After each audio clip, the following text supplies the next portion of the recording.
All right. In the first part of his essay, when he was describing culture, he said that there is this definition of culture. The desperators of culture make its motive curiosity.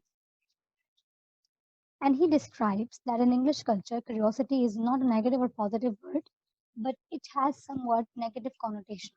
If you are doing something, if you are curious about things, that it means you are doing something frivolous, superficial, or unimportant or insignificant.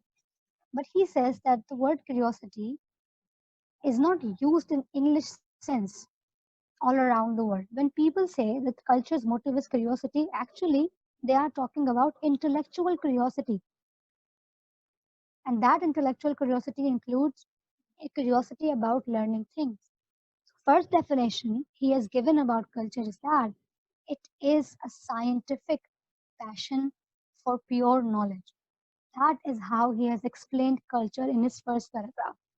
He is an advocate of that definition, but he adds to that definition of culture. In the first part of his essay, he describes that culture, the motive of culture, is curiosity. And that curiosity is passion, scientific passion, objective passion, indifferent passion for knowledge, for knowing things. That is culture. And then he goes on to describe his own definition of culture. And he says that that culture, what I believe in, is not simply desire for knowing things, but it is also the character of culture and motive of culture is not only scientific, but it is social. It's not only knowing things, but also spreading what good has been seen through knowing things. Is the definition of culture clear now? He goes on to say, if you look at the second paragraph, he says, but there is another view in which not solely the scientific passion, the sheer desire to see things as they are natural and proper in an intelligent being appears as the ground for it. Now he is giving you a different definition of culture, where culture is not only scientific passion for knowing things, but there is a view in which all the love of our neighbor, the impulse towards action, help, and beneficence, the desire for stopping human error, clearing human confusion, and diminishing the sum of human misery, the noble aspiration to leave the world better and happier than we found it. Motives eminently such as are called social come in as part of the ground of culture and as the main and preeminent part. Now he believes in this culture, which has both reason and morality. It does not only have intellectual desires or intellectual goals, but it also has social and moral goals. All right, again, he talked about cultures in the first paragraph. He talked about that all around the world, culture is perceived as curiosity to know things. Remember when Foster says that culture is what? Music, art, literature. And what is music, art, and literature? These are all things which you should be learning. You are not born with the sense of music. You're not born with the understanding of Dante or Shakespeare or Faulkner for that matter. You are not born with these things. You learn these things. You do not have an inherent understanding of science, philosophy, mathematics, do you? We are not born with these things. We have to learn. So when we talk about culture all around the world, Matthew says that people understand culture something as curiosity, curiosity to learn, curiosity to find new things, curiosity to learn new things, to understand new things. That is what the general view of culture all around the world is. He says that view is valued, of course. The motive of culture is learning. It is. It is scientific passion for knowing things. Exactly. That is the purpose of culture is learning. Art, poetry, literature, science, mathematics, whatever that is, whatever new there is, it is learning. Then he goes on to describe, but there is another view in which not solely the scientific passion, the sheer desire to see things as they are natural and proper in an intelligent being appears as the ground for it. There is a view in which all of the love for our nature, the impulses towards action, and all of that. Now he talks about there is not only a scientific understanding of culture, but there is a social understanding of it too. Culture does not only talk about learning things and seeing things as they are, but also making them better. That is stopping human error, clearing human confusion, diminishing the sum of human misery, making spiritual, that is internal being and external being, better, making the world better. That is the social definition or social goal or desire of culture is. Is it clear now? Exactly, Miss Samra. Yes, to let's say that he extended this definition. All right, are aware. Now he goes on to say one more thing. He says this line again and again, we will see this, to make reason and the God of will, the will of God prevail. He makes a point throughout this part of the essay in Sweetness and Light that the purpose of culture is to make reason and the will of God prevail. Now, reason is equal to intelligence or equal to what he says scientific passion for pure knowledge. And will of God is equal to morality. Morality, ethics, social correction, and all of these things come from religion. Doing good towards human nature or towards humans and making the world better, this desire comes from religion. For example, when you look at different religions, you see these things. Do the same with your neighbor or buy the same for your neighbor as you do for yourself. Do good to other people, be good to poor people, be good to orphans, be good to your neighbors, be good to your parents. The desire to do good to human beings, to our fellow men, to our world comes from religion. So he thinks that both of the point of culture, the desire of culture, is to make reason and the will of God prevail. In this essay, he is actually trying to find a middle way again. When we were talking about the century in the beginning, we said that there were clashes between religion and science. Science is all about hard facts. It does not take in belief. It doesn't talk about faith and belief. Yes, it talks about hardcore facts. Whose mic is on? Can you please turn it off?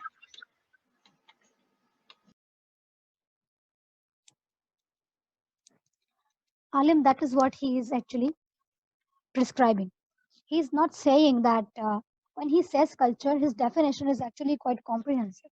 He says that we can adopt science without abandoning religion, and we can adopt religion without abandoning science. He's saying, let's make a good mixture of reason and religion. Follow things based on religion. Do not be a bigot. Do not be a zealot. Do not believe on superstitious things. But use your common sense, use your good sense, use your intelligence, your reason to discard what is not in the general good and adopt what is in the general good. Make God's will prevail with the help of reason. Think first, act later. Ponder first, talk later. This is what his the suggestion to the people of his era is, and he's prescribing culture for that. Let's move. I believe this is clear again. That's why he is trying to prescribe culture to everyone because he wants both reason, that is literature, art, music, science, mathematics, everything, the new ideas. In the later part of this essay, he says that why am I trying to reconcile science and religion? There is one reason for that. He says that liberal people, there is a strife between liberals and conservative people, of course. We can see that clearly. There are movements where people are trying to reform the church. There are liberal movements where people are trying to do as they like. So there is a constant rift and constant fight going on. What idea to adopt? So he's trying to give you a middle ground, or the Victorian people a middle ground, where they can live in peace with both science and religion. Okay, two or more three things I would like to point out here.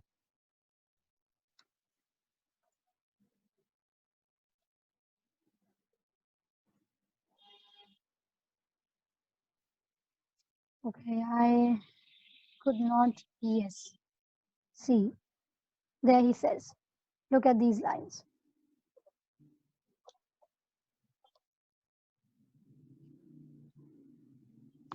He says, where was the hope of making reason and will of God prevail among people who had a routine which they had Christian reason and the will of God in which they were inextricably bound, and beyond which they had no power of looking? But now the iron force of adhesion to the old routine, social, political, religion has wonderfully yielded, and the iron force of exclusion of all which is new has wonderfully yielded. The danger now is not that people should obstinately refuse to allow anything but their old routine to pass for reason and the will of God, but either that they should allow some novelty or other to pass for these too easily, or else that they should underrate the importance of them altogether and think it enough to follow action for its own sake without troubling themselves to make reason and the will of God prevail therein. Now then is the moment for culture to be of service.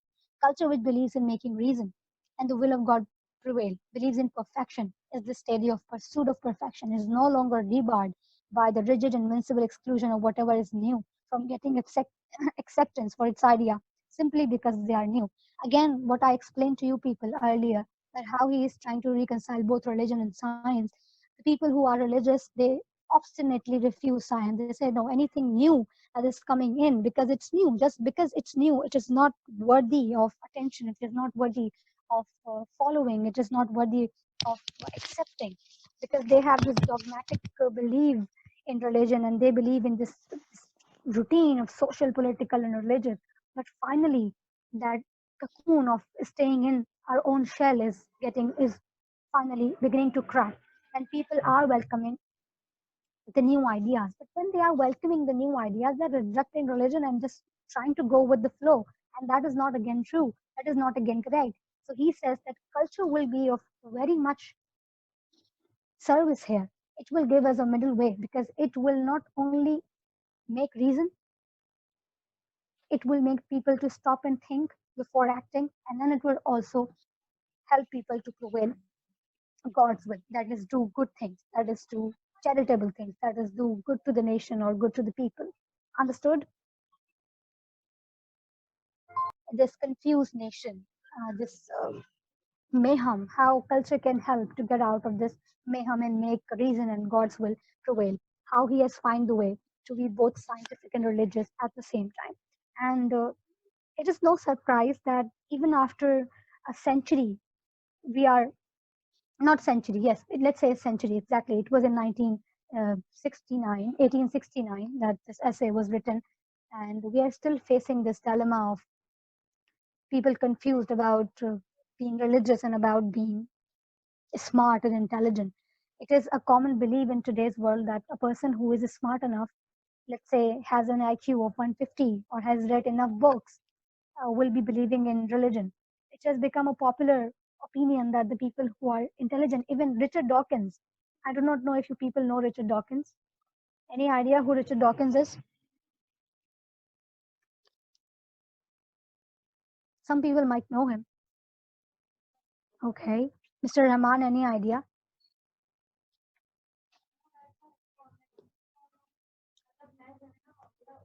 I'm hoping that Mr. Rahman might know who Richard Dawkins is, or any other student who is pursuing a bit of, has interest in comparative religious studies or atheistic studies or that kind of stuff. Okay, if you do not have any idea, that's all right. Mr. Richard Dawkins is one of the most, let's say, notorious, famous and both notorious among religious people and famous among atheistic bent of mind people. So he's the man who says that, oh, I already forgot what he said. What was I talking about? I was talking about how religion is being. Yes, yes. He in his famous interview, he said that a man as intellectual as Jesus Christ would have been an atheist.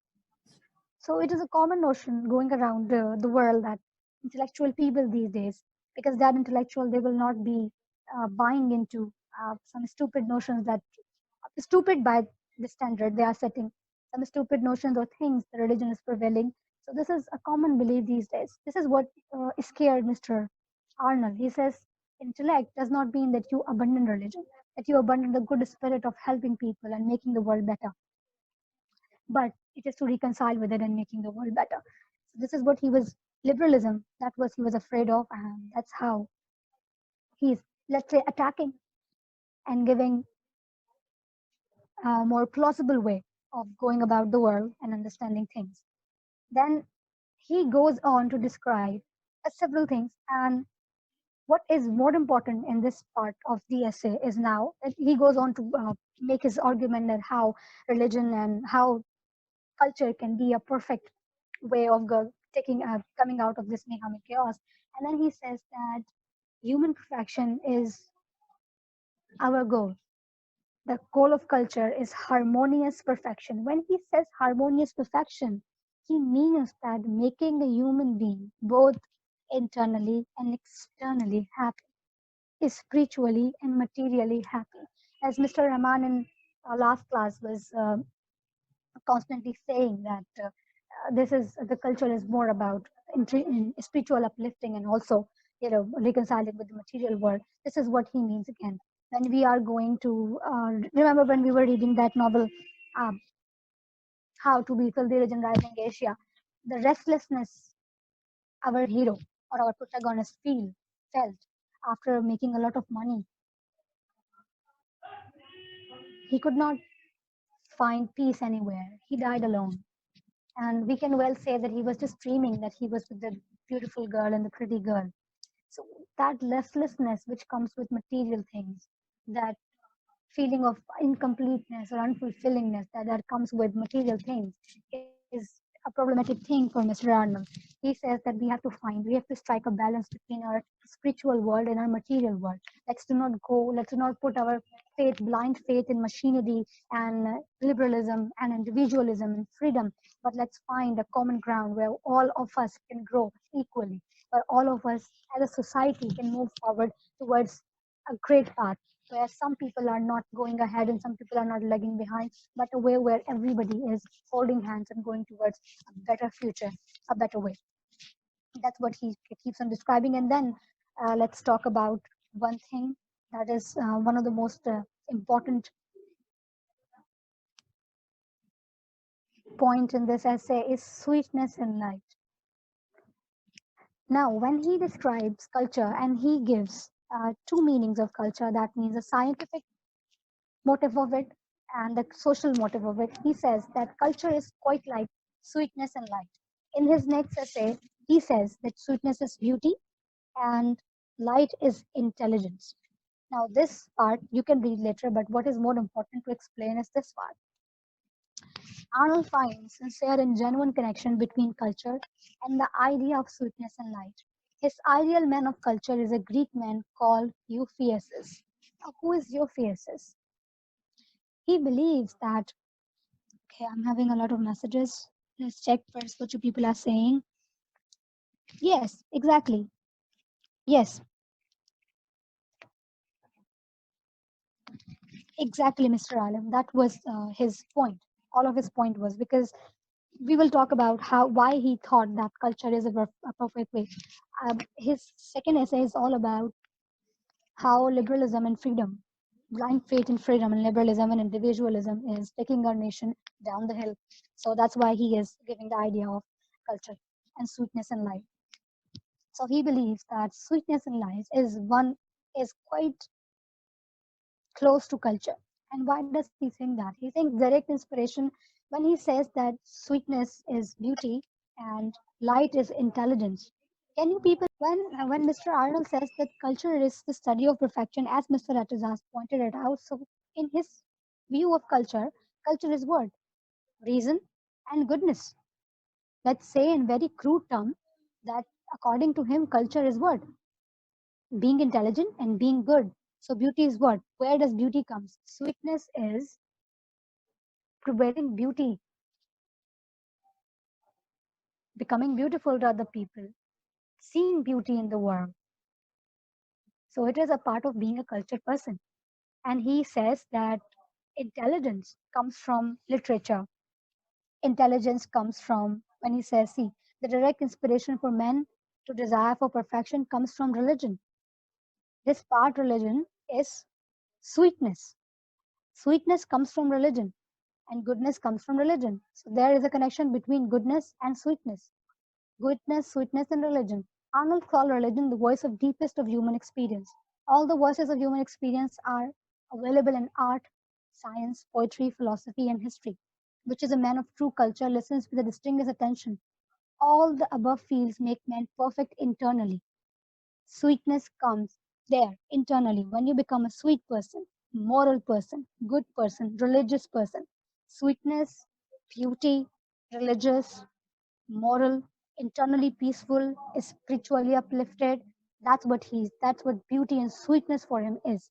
Internal peace, morality, goodness. That is sweetness for him. The outward expression of culture is shown in the general sweetness of expansion of thought and feeling, rich in dignity, wealth, and happiness of human nature. Culture has one great opinion, the passion for sweetness and light. What good comes from reading literature, art, and all of that? It brings you not only sweetness, morality, but it also brings you light, intelligence, and that is what you need to throw in the world. That's what he means by sweetness and light. Not only becoming intellectually potent, but also becoming sweet, spreading goodness by reading culture, by reading literature, poetry, and religion. So we need both goodness and reason, intellect and reason. Sorry, intellect and goodness, morality. Understood? He's connecting sweetness and light with reason and religion, or reason and goodness. Let me check the chat box if we have. Exactly, exactly. And then what is the intelligent thing to do? The intelligent thing to do is to prevail that light. Your intelligence shines, and that is light. You bring in sweetness, and then you spread it through your light, and that is the intellect. Clear? Thank you, Ms. Samra, for making it quite easy to understand. A man can adopt goodness from religion and prevail it through culture. All right, what about other people? Is this clear how the concept of sweetness and light is connected to culture?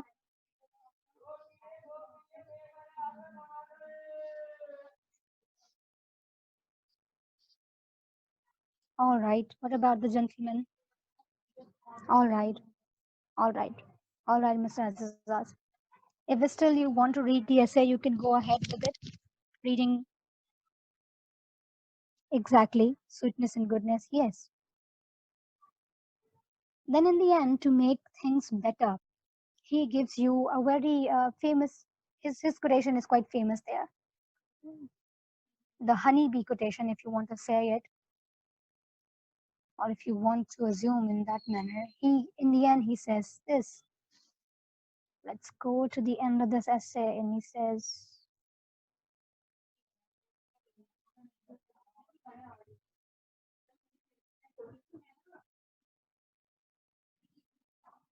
where is it? Okay, I might have lost that point. He says that a cultured man is like, or a cultured society, let's say a cultured man only, is like a honeybee. You take nectar, or let's say honeybee takes or sucks nectar from every flower, bitter or sweet. And that's what he means, unbiased understanding of things. Unbiased. That is what culture exactly is. Scientific passion for true knowledge. It takes all of our narrowness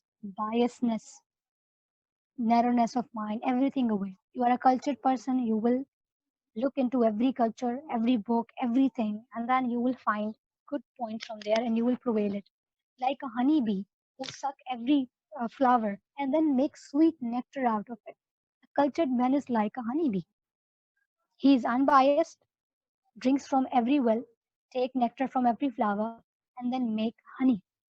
Does good in the society. And the wax honeybees make, like a cultured man, when he takes everything from a book or culture, the music or poetry or art, he takes good thing out of it, he makes or she makes honey out of it. And the residue that is the wax, it is not useless also. You make candles from it and you burn it and there is light. So he has given you a definition and an understanding of a cultured man who's like a honeybee, drinks everywhere, takes out the best, make honey, spread it. And only that those ideas what he's taking, not nothing is useless from there. A honeybee also makes wax, and that wax is used to make candles that spreads light. And this is how sweetness and light connected. You take everything, you make it sweet, and then you prevail it in the society. That's what actually culture and sweetness and light is. Clear people.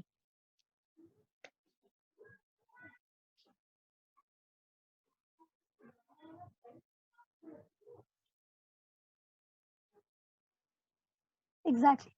But with reason. Not only just moral and helping and social and religious, with reason. He will talk about how reason is why reason is important and why he is putting a lot of stress on reason. Why not acting? Goodness is more about acting. Reason and intelligence is more about thinking, stopping and thinking. Is this clear chapter?